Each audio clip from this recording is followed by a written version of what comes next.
July feels like peak planting season.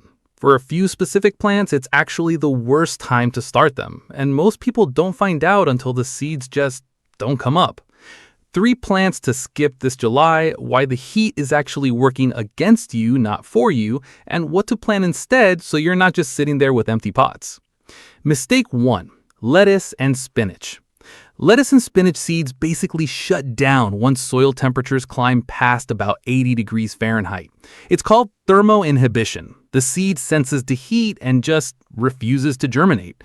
Even if a few sprout, they'll usually bolt straight to seed instead of forming a head, because heat and long daylight both signal reproduce now, not later. You'll know this is happening if your lettuce shoots up a tall stalk instead of staying low and leafy. That's not a watering problem. That's the plant panicking. Mistake 2. Broccoli and cauliflower. Same story, different vegetable. Direct sow broccoli or cauliflower in July heat, and you'll often get small, loose, almost flowery heads instead of the tight ones you're picturing. They're cool season crops pretending to cooperate with a hot season calendar. If you transplant seedlings instead, do it in the evening, not midday. Full afternoon sun on a young transplant in July heat is a fast way to lose it to shock. Here's the part that trips people up. It's not that July is a bad month to garden, it's that it's the wrong month for cool season plants specifically.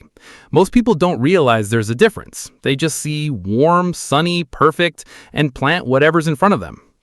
Mistake 3. Full-size pumpkins.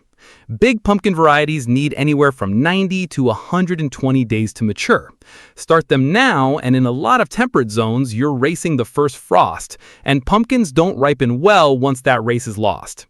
If you've got a longer growing season where you live, you've got more room here. Worth checking your average first frost date before you commit a whole bed to one plant.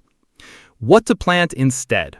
Beans, basil, peppers, cucumbers, anything that actually wants the heat. Drop a bean seed in warm soil right now and you'll likely see it break the surface within a week. That's the plant working with July instead of against it. So if your lettuce looks a little sad in July, it's probably not you. Sources are linked below in the description.